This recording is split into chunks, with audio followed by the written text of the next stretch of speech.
Hi everyone, welcome to my 6 p.m. Wednesday talk, and which I host every week. It's been a little while, and the reason for these talks is just to raise awareness, give an opportunity to share some information about different mental health topics, talking about different forms of therapies, perhaps talking about different conditions, difficulties, struggles, solutions. And of course, this is just my own personal opinion, and over my 20 years of clinical practice as a clinical psychologist and also as a clinical hypnotherapist. And sometimes I have guests, and sometimes I just have these conversations on my own, and the whole purpose is to also answer any questions that you may have along the way, and hopefully to share some insights. However, everything that's actually shared here doesn't replace treatment itself. So if you're suffering, struggling in any way, and you need some more personalized approach, everything that's shared here is very general. And so I would highly recommend that you consult with someone in your area. But I'm here to answer your questions, and also to support you. I also offer online support, which can also be quite helpful to you. And so again, if you have any questions, you can always reach out to me. So today is going to be a topic about hypnotherapy. I know a lot of people are interested in this topic of hypnotherapy and its role in mental health treatment. Of course, this is an approach that I've been practicing for a long time in my 20 years, and it's something that I don't typically use systematically with everyone that I see, but it's definitely a tool that can be very, very useful. My approach as a clinical psychologist is that of a cognitive behavioral therapy approach, and which is an evidence-based here and now approach. So it's the most widely studied approach, and it's very useful, very hands-on, and can help and assist in the treatment of so many different problems. So what I do is I usually use the CBT model, and of course the CBT model has many branches to it, and so I've created a model which is more integrative, and it bridges different schools of thought together, and so it really helps to personalize the approach with the people that I work with, and it helps to also better understand and to connect with the people that I work with over the years. And something that I found very useful is the clinical hypnotherapy. Now, hypnotherapy, if it's something that you haven't really experienced or felt before, is, in other words, is a relaxed state of awareness. So a lot of people actually find that hypnotherapy is maybe something that I have no control over, or that the therapist is actually going to do something or make me say something that I don't want to do or don't want to say, which is definitely not the case, and that's definitely one of the myths that some people have. And of course, the reason for that is probably because of many things that they've seen in the media, perhaps on TV or in movies. So it really kind of shows the wrong image to what hypnotherapy really is, which is a really sensitive and very powerful process when a person is willing to use such approach.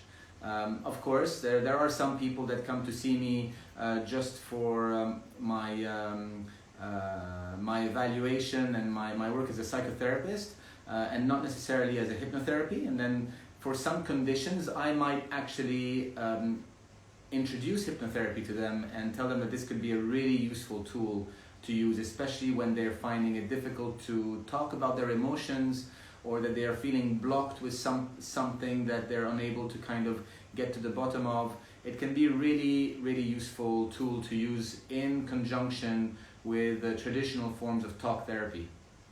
And so today I have a special guest who has volunteered to come today, and which we'll have a conversation, sharing also her experience, and hopefully this is going to be insightful. So someone who's who's had the direct experience, and so this is Kelly. Hi everyone, my name's Kelly, and yes, so we're just gonna have this conversation together now, and with pleasure. yes, so what was it like for you to experience hypnotherapy? Was it something that you had experienced before? Did you know about it, or? Well, it's strange because I've always been curious about it, and I had never done it. I have approached different issues in my life with many different modalities. One of them, talk therapy, for many years.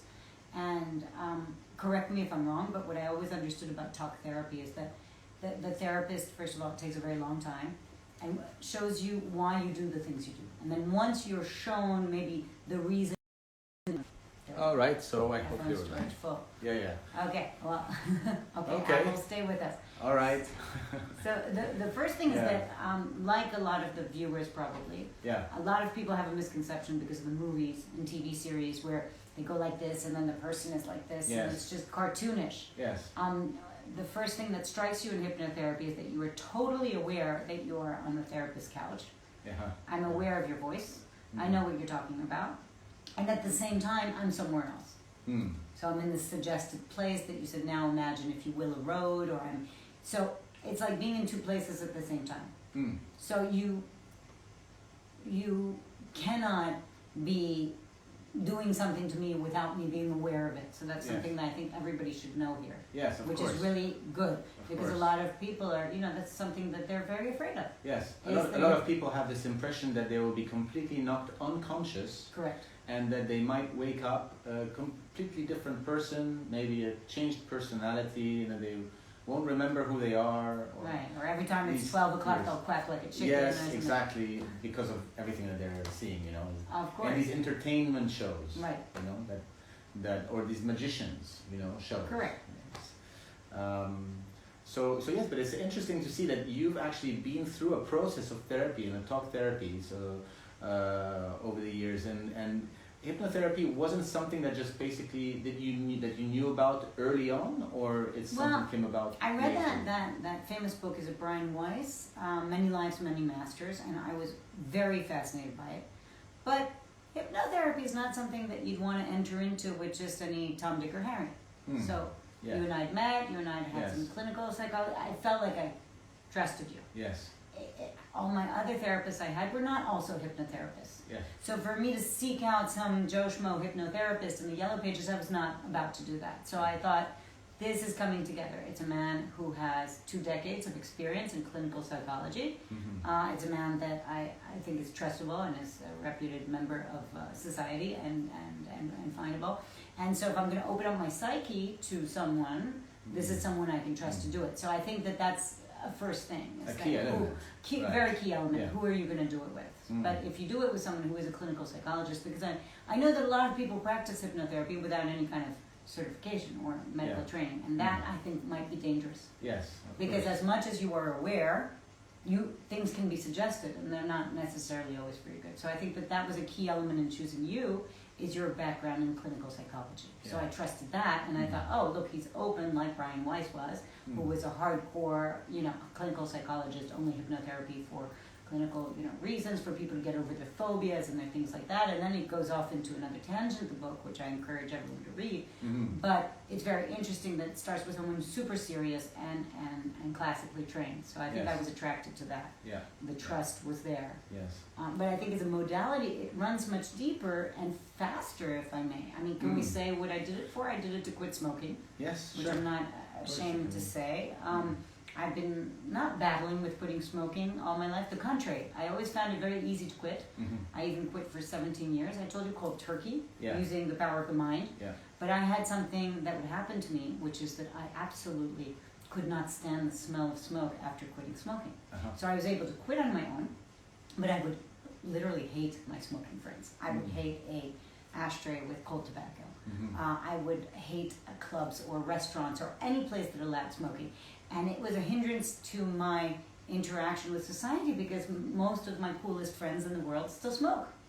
So when I did it with you, I remember telling you, the reason I'm coming to you is I would like to quit in a way that's different. Yeah. I want to become one of those non-smokers, like my mother is a non-smoker, who absolutely doesn't hate smokers, doesn't mind them smoking in her house, will clean up their ashtrays in a very neutral fashion. And for me, if I'm a non-smoker because I quit cold turkey, then I'm so sensitive, I can't stand the smoking people of this world. And I become intransigent, and I become unempathic with their habit, and I didn't like the person that I was as a non-smoker doing it my way. Yes. So it's not even that I came to you because I had trouble quitting. I came to you because I wanted to quit in a different way. Yes. And what's incredible is that I can be right next to smokers. And of course, it's not something I choose or I welcome, like a spritz of wonderful aromatherapy. Yes. But I absolutely am not turned off by the person anymore. Yes. And I am not upset by them. And I keep having this thing that you suggested, which was I have nothing but compassion for them. So if someone were to go, well, how do you feel right now? Yeah,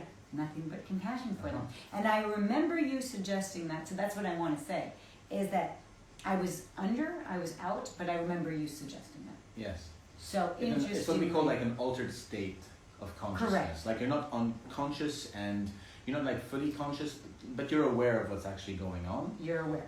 We call it an altered state, and so it's like a meditative state in which you're kind of hyper aware.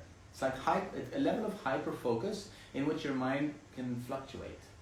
At times you're gonna be hearing certain key elements, and other times you might be drifting somewhere completely different. Yeah, I noticed that. The mind comes and goes, and actually you think as somebody who's your patient, or what do you call her, your client, that you're doing something wrong, because you go, wait a second, what did he just say? I missed that. Yes.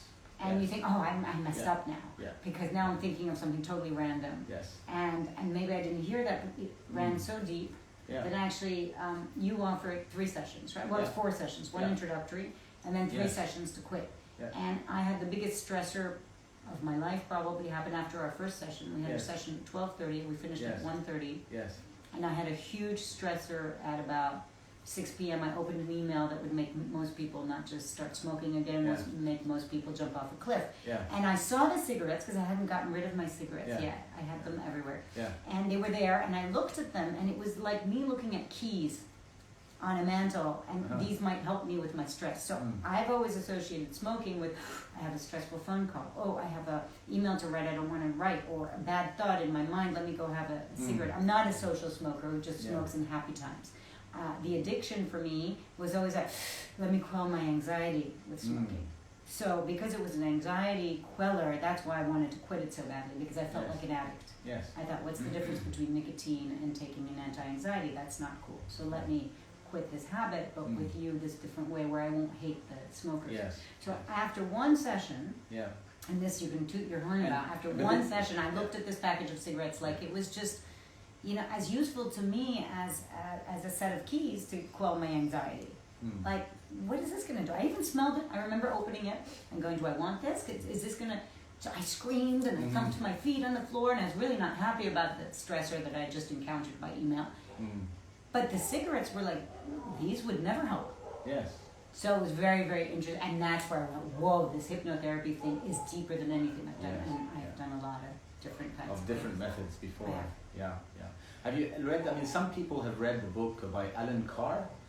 Alan Carr, the Quit Smoking. The easy way. It's the easy way, exactly, But for some people it actually works, because actually there isn't just one way to quit smoking. There's so many different ways, and it's really about finding the way that works for you. Quitting is easy. My problem was just not loathing the smell. And the people who still do it after that association. Exactly. For sure. And they say when you hate something, there's still an element of love. Because when you really don't hate anyone and you're okay with everything, you're supposed to be neutral. So the fact that I would abhor the smell, abhor the people who did it, when I was in those non-smoking stages of 17 years in one go, 5 years in another 5 years, because I started smoking young. I went to a French school, so at 13 I was smoking already. 21 I quit, then 37 or 38 I started again because I missed my smoking friends. And I lived in Ibiza and people's houses were enclosed and I couldn't go to a dinner party. That's how handicapped I was. I couldn't go to a dinner party because I was disgusted and couldn't eat the food if somebody lit up a cigarette. What was I going to tell everyone to go outside? Can't tell Europeans to go outside. So that was at the time. Sure. or whatever. I mean, we live in Bali and we have the same situation. Yes, everybody seems to smoke. So if you're an ardent non-smoker who hates smokers and the smell, you basically can't go out to 85% of the venues here, right? You can't even go to the beach. Someone will ruin your day because there you are enjoying the view and the smell of cigarettes is wafting towards you. This is not America where you never smell anything but other types of smoke. You smell nicotine all day here. So if you're a non-smoker who hates smoking because you used to be a smoker, you're in a terrible place. So there's a lot of exposure to it, I suppose. Exactly. But I think you mentioned something important, is that the number of the first session, because it was in one session, it's true, but the first session, at least the way that I work, that perhaps maybe is a bit different to others, or maybe there's other people who do the same thing. It's basically the first session for me is about getting to know the person and carrying out an evaluation.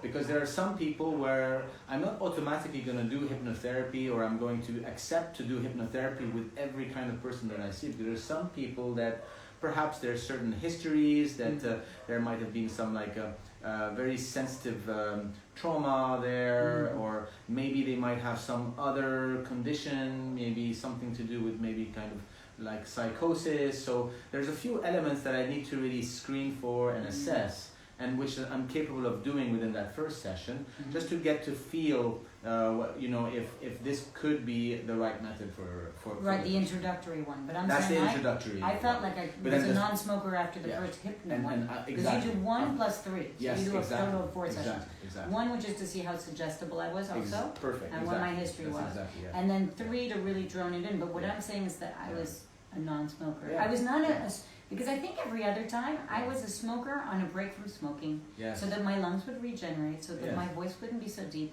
But I kind of wanted back in with the smokers because I want to be with my friends who I love and are cool and are musicians, or they're writers and they're intellectuals and they will never give up. But now I'm a non-smoker who, like my mother, is super compassionate towards people who smoke and doesn't mind it. So it's just such a paradigm shift for me.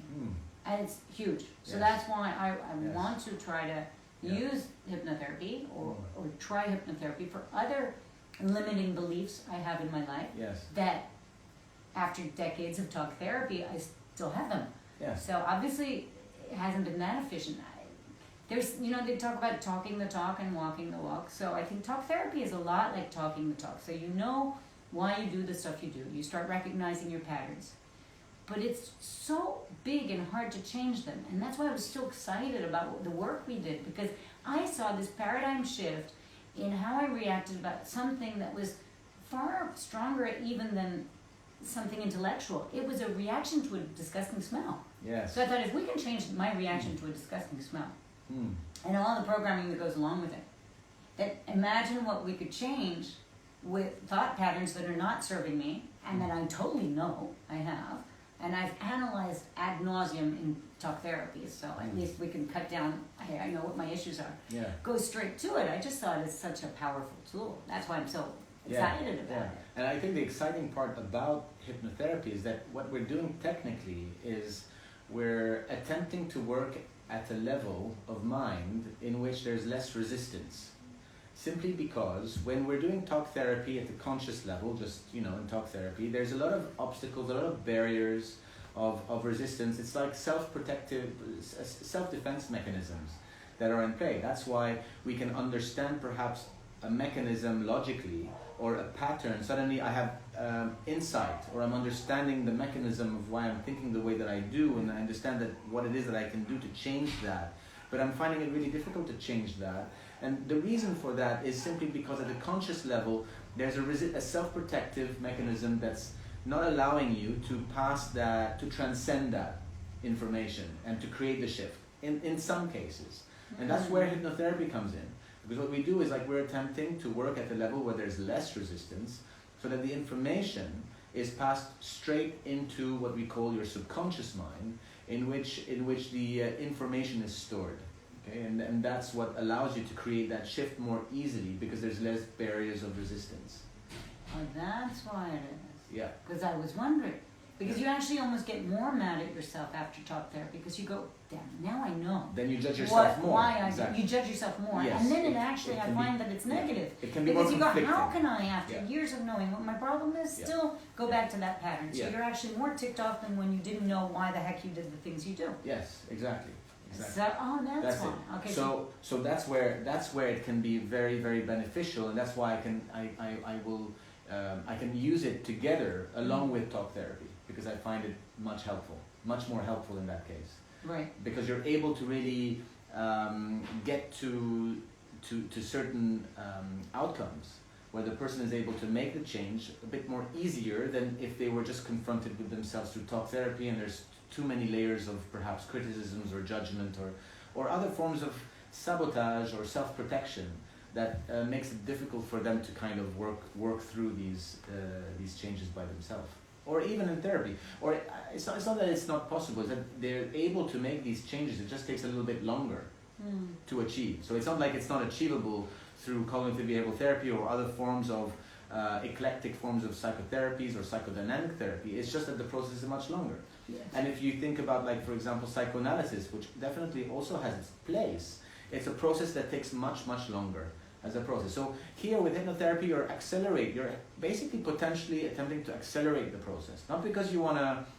do something fast and it's not of quality or it doesn't last long. No, we're doing something very efficient. It's just a faster process, that doesn't take as long as if you were to go through another modality. But again, each modality definitely has its place. Oh, absolutely. And I think that not everyone is as suggestible. And not everybody is ready for hypnotherapy either. Of course not. I mean, I'm just saying, for someone who's willing and open to try it, who's suggestible, who might have tried other things, I think it's very interesting. Yes, of course. So it can be used for these different, for so many different reasons. Let me ask you a question. Can I ask you a question? Yeah, because I'm interested. So sometimes when I'm here and I'm under the, what do we call it, in the state of suggestibility? Yes, you're induced. It's like I'm in the induced state. Induced state or induction. That's the induction phase of hypnosis. So I'm in the induced phase. I'm hearing everything that you're saying. I'm following instructions. At the same time, I'm very relaxed. I'm here with you, but I'm also in a very relaxed state. I'm just fascinated by the fact that I go in and I go out. And when I say I go out, I wonder if that's where you're talking about those levels of resistance. Is that when I go out? Because I'm almost bothered by what you're about to say. Yes. So my conscious mind just goes, oh, let's... Yes, exactly. That's if we can give it a shape, that's the face of the resistance. Now that's not a bad thing as such. It's just, if we look at it, it's a self-defense. It's a self-preservation. It's a self-protection mechanism that's there. Even though it might be maladaptive. Now the word maladaptive means that it might not necessarily be helpful to me because I'm still stuck in it might not serve it might not serve me anymore. But I build my house on it. I build my house on this limiting belief, and I want to stick to it. So if you start shaking the brick and going, this rotten brick that's full of termites, let me take it away. Maybe I'm going, don't shake my house will crumble because I have based my life on thinking this way. And it might not be the right way, it might not be serving me, but I think that, correct me if I'm wrong, we hang on to these limiting beliefs. Although it's unconscious and we know it doesn't serve us. I mean, how many of us have said, no, don't get rid of that. I mean, like a hoarder, for example. They know it's not good that they have all this stuff. To collect stuff, right? To collect stuff, even if it's a bad habit. Yeah. You say you want to change it every January 1st. Everybody wants to change everything. Yes. Gym memberships rise and people stop sugar or whatever it is that they're trying to quit. And then by March, everybody's forgotten about it. So obviously, we are resistant to change. Yes, and our behaviors are there in some ways, even though it might not might not serve me, that might not be helpful for me. Is that I'm still doing it because it's a form of self-soothing, it's a form of coping. It's a maladapted way to cope with insecurities, perhaps, that I haven't tapped into. For example, if we're talking about, the person who hoards, so the person who collects. Right. That's basically is something that if they don't collect, then they maybe don't necessarily feel good. Maybe it brings a sense of, again, there's different people with different presentations. but it can serve them as a way to, like a self-soothing behavior. You know, instead of maybe doing something that is communicating what I might be stressed or anxious about, what I'm doing instead is I'm just collecting things, you know, which makes me feel full. Which makes me feel full. It makes me feel good, because in some cases, especially people who are struggling with OCD or obsessive compulsive disorders, you have a type, you know, which is about hoarding. It's if they don't hoard, you know, if they don't collect, then something terrible is going to happen. So they need to continue doing that kind of behavior. Now, not everybody who's a hoarder is necessarily going to be struggling with OCD. But again, like I said, there's many different presentations. But yes, there's always going to be potentially behind that not only a fascination for maybe being a collector, you know, depending on what you're collecting, you know, because there's some people who hoard things that are not necessarily useful, you know, but it's doing something for them, and you know, I think that, you know, if you know, not all collectors are going to seek therapy either. It's only if that is going to affect their life that they're actually going to seek help. They need to want. But again, coming back to how hypnotherapy can help such process, it's just giving them an opportunity to review their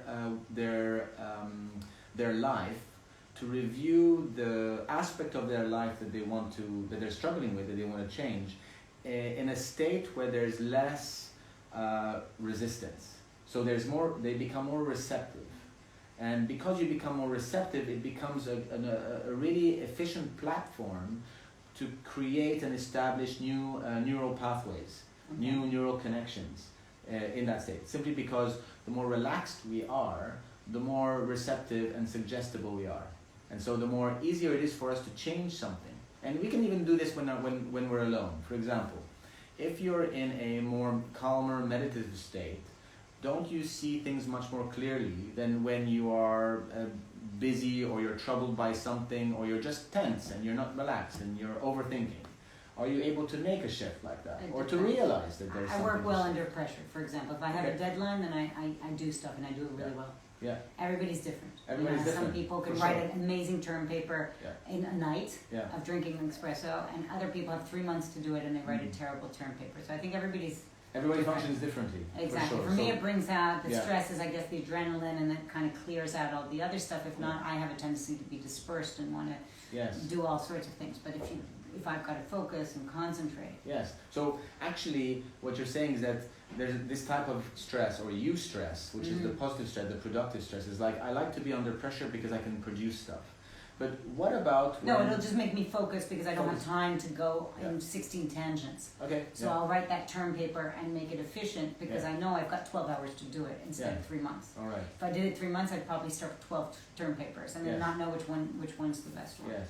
So if we're coming back to, for example, something that's been bothering you, or let's say coming back to the smoking part, and it's something that you basically wanted to kind of remove, but then you were under kind of tension, was it easier for you to kind of work on something while under tension, or was it easier for you to basically work on making this shift when you were just in a calmer physical state? Well, what's ironic is that I decided to quit in the most stressful moment of my life. Of your life. And it worked. So I figured if it can work in the most stressful moment of my life, and I'm not a social smoker, I'm a stress smoker. Yes. I only smoke for that. Yes. And I know people say just take a breath, go to a breathwork class, but I'm sorry, it's not the same as dragging on that thing. And here, especially, you have the high tar cigarettes with tons of nicotine. It's just super satisfying. It's not like a light or something. I think I did the opposite. I did something a bit kamikaze, but for some reason it worked. Well, it worked, because for some people it does. But I have a question for you. I want to know, where did you attack it? Because I'm not saying it was a magic trick. I know there were some suggestions as far as me not loathing the ex-smokers. I remember you telling me that why would I put this disgusting thing in my mouth? But you said it in a very different way than somebody shaming you into it. Although I remember you even at times getting a little hard, having this voice that was like, ooh, you know, in a suggestible state going, ooh, disgusting thing. But when you see that somebody has an issue, where is it that you go and rewrite the programming? Because Sure. I guess we could say the unconscious mind is sort of like the back end of a website Yeah. that people don't see, Yeah. but that really, decides that if you click on that, it's going to take you here, or it's going to suggest the next item. So if you're rewriting the back end code, right, and the website is just the front, it's the conscious mind, where is it that you go plug and play? I would love to. Well, what is it that you do? That's a good I mean, question. without getting super technical. Yeah, of course. That's a good question, but everybody is going to be like so different. But it's really going to be about. But you said you had that first interview to find out why that's people why I have smoke. that's why I have the blah, first blah, blah. evaluation exactly to So get you to know go the person. find out what it is they like about smoking, and you. Yeah, I ask Okay. through very specific questions to get to know what's going on, to better understand the person, and then I use what is said to guide the person in the process, and that's an important word. That means I facilitate the process. I don't actually, hypnosis is more like it's a collaboration in which I help guide a person into a as comfortable state as possible, because the more relaxed and comfortable you are, the more it correlates with depth, and the more depth in terms of relaxation and in terms of mind focus, the more it correlates with faster results and changes. So rather than label yourself, I hypnotize, it would be more, I facilitate the rewriting yes. of. It's a tool in which I'm just a facilitator in the process, which actually allows you to go to flow more easily into this sensitive process. And then, of course, based on the evaluation, what you've said, then I'm going to be using certain approaches, certain terms. I will have a personalized script that's going to be targeted to assist the person in a particular way to work on what it is that we have to work on, whether it's quitting smoking, or whether it's to help on panic attacks, or public speaking, or whether it has to do with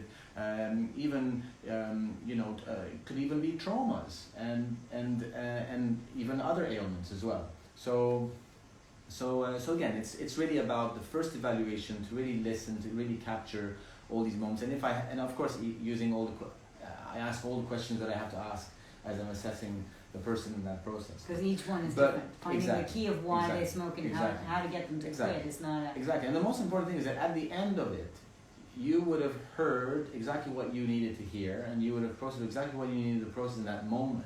What?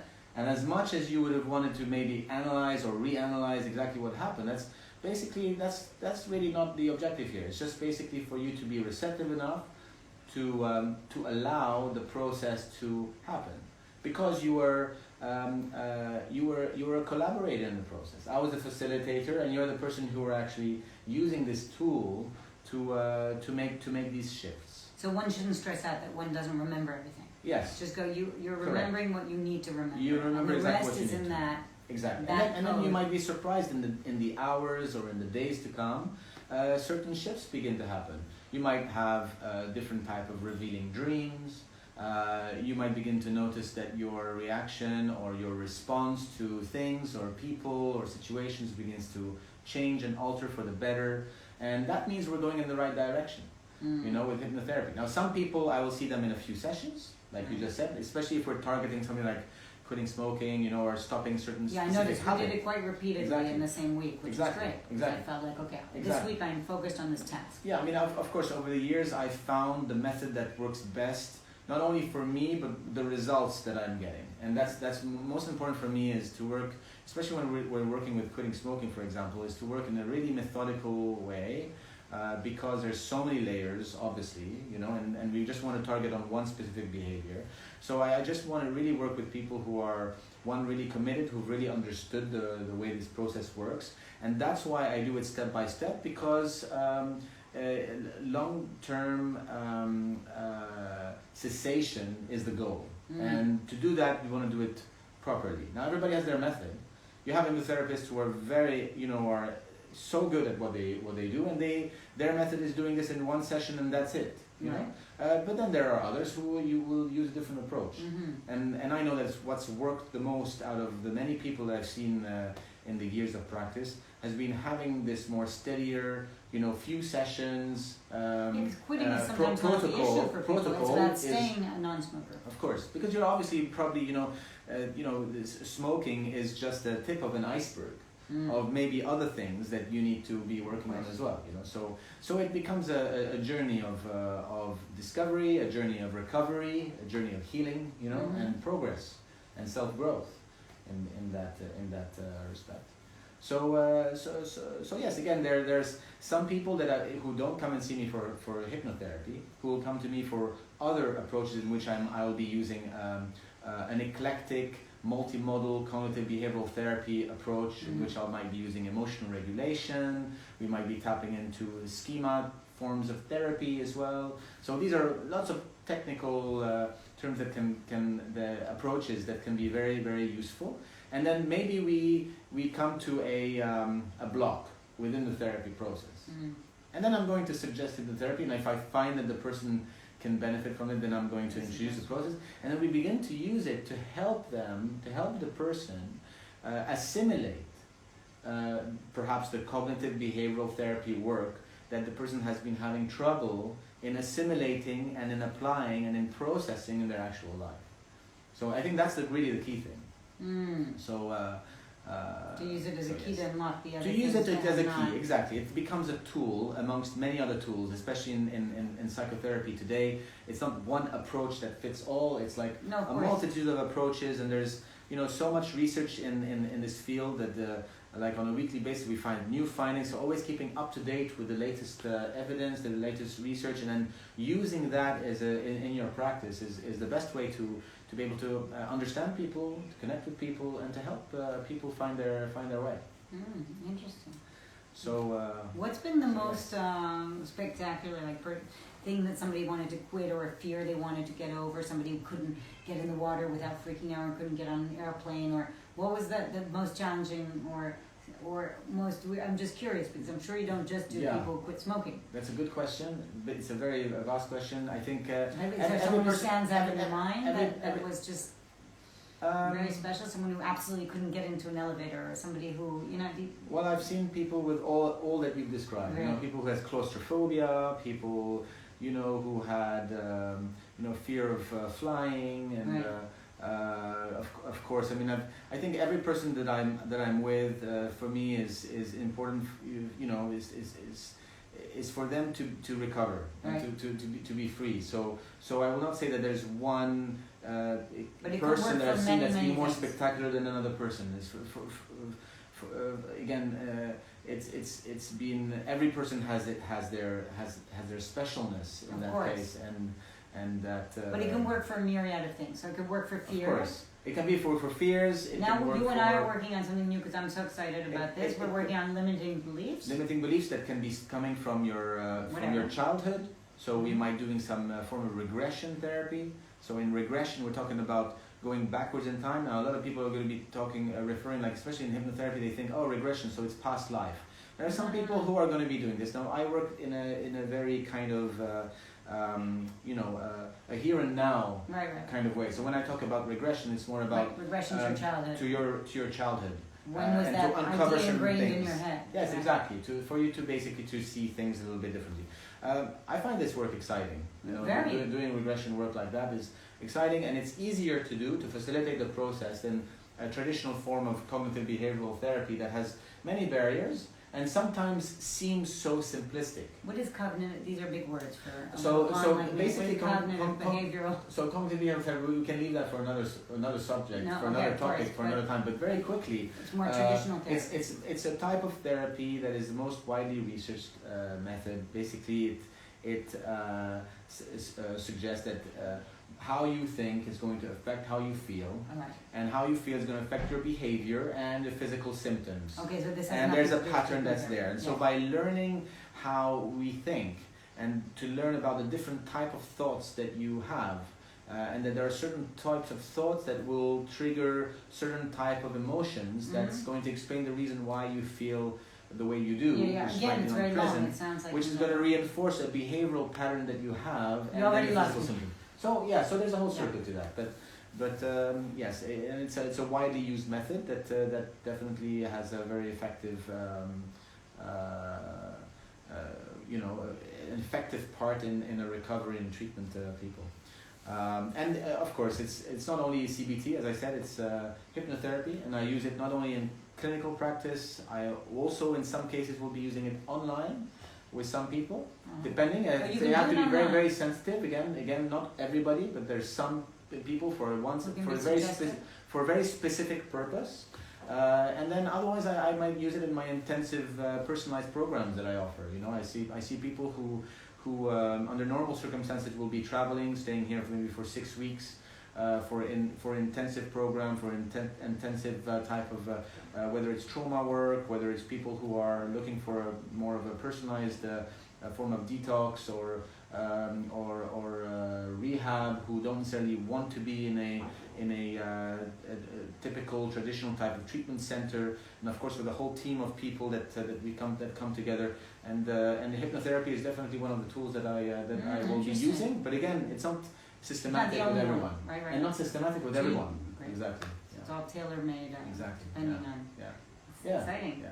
I'm excited. Thank you for. Kelly, thank you very much for today, for sharing, for this, and it was lovely to have you. Well, thank you. All right, and I'm sure that hopefully that the audience will find this very useful for them as well. I hope so. And I find it very useful in my life. Yeah, great. So thank you. Great. Thank you so wishing you all the best for the future. You too. Yeah. All right. And happy Eid al-Fitr for everybody celebrating today. Exactly. Happy Eid al-Fitr to everyone. And thank you again. So this is the end of the today's talk show, which I'm having every week, every Wednesday on a different topic, different guest. And of course, if you have any questions, feedback, please don't hesitate to share.